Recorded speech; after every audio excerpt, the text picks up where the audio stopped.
শুভ মহাশিবরাত্রি বন্ধুরা। তা সকালবেলা ঘুম থেকে উঠে আগে আমার ঘরের শিবকে সেবা করে তাকে অফিস পাঠিয়ে দিয়ে তারপরে আমি চলে এসেছি আমার মন্দিরে শিবের কাছে। সেখানেও দেখো আমার পুজো দেওয়া হয়ে গেছে, এখানেও আমার শিব ঠাকুরের সেবা হয়ে গেছে। ঘরের পুজো দিয়ে এখন চললাম গঙ্গায়, আমি আর আমার হাজবেন্ড। তোমরা ভাবছো যে হাজবেন্ড আবার কোথা থেকে এলো, এই তো বললো অফিসে গেছে। না, সে আমায় গঙ্গায় নিয়ে যাবে বলে তাড়াতাড়ি অফিস থেকে চলে এসেছে। দেখো গঙ্গায় চলে এসেছি, এখন এখানে গঙ্গা স্নান সেরে নেবো। তা গঙ্গা স্নানের কোনো ভিডিও করব না, কেননা বুঝতেই পারছো তো অনেকেই স্নান করছে, সেই জন্য স্নানের পর আবার তোমাদের সঙ্গে দেখা। স্নান হয়ে গেছে আর এখানে আমার ননদ নন্দাই আরও মানে আত্মীয়রা সব এসেছে, ওদের সঙ্গেও দেখা হয়েছে। তা ওদের সঙ্গে একটু কথা বললাম, বলে টোলে এবার রওনা দেবো বাড়িতে। তা বাড়িতে একটু রেস্ট নিয়ে তারপর আবার ঘরে সন্ধে দিয়ে আবার যাব মন্দিরে পুজো দিতে। একদম তোমাদের সঙ্গে দেখা হবে সোজা মন্দিরে। তো চলো বন্ধুরা, দেখো সাজুগুজু করে নতুন কাপড় পরে চলে এসেছি মন্দিরে পুজো দিতে, বাবার মাথায় জল ঢালতে। তা তোমরা কে কে মন্দিরে গিয়ে পুজো দাও আর কারা ঘরে পুজো দাও অবশ্যই কিন্তু আমাকে কমেন্ট করে জানাবে।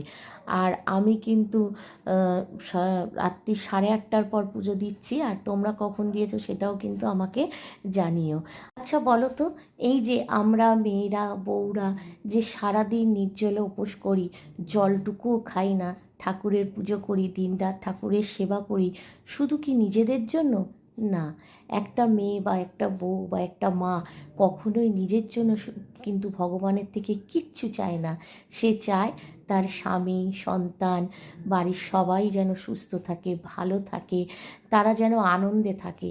সেই বাড়ির মেয়েটা যত কষ্ট ভোগ করুক, বাড়ির বউটা যত দুঃখই থাক, মায়ের মনে যত ব্যথাই থাক, তবু কিন্তু তার সন্তানেরই কামনার জন্য সে দিনরাত ঠাকুরের কাছে পড়ে। স্ত্রীর মনে যত কষ্ট থাক, যত তার স্বামী তাকে অত্যাচার করুক, তবু কিন্তু সে ঠাকুরের কাছে দিনরাত না খেয়ে পড়ে থাকে শুধুমাত্র তার স্বামীর কল্যাণের জন্য।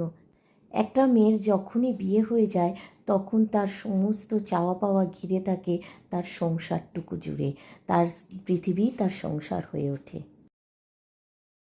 তো দেখো বন্ধুরা, পুজো দিয়ে এসে এখন আমি আমার ঘরের শিবকে মানে আমার জ্যান্ত শিবকে চরণামৃত দিয়ে তার আশীর্বাদ নেব, নিয়ে তার হাতে চরণামৃত আর প্রসাদকে আমি আমার উপোসভঙ্গ করব।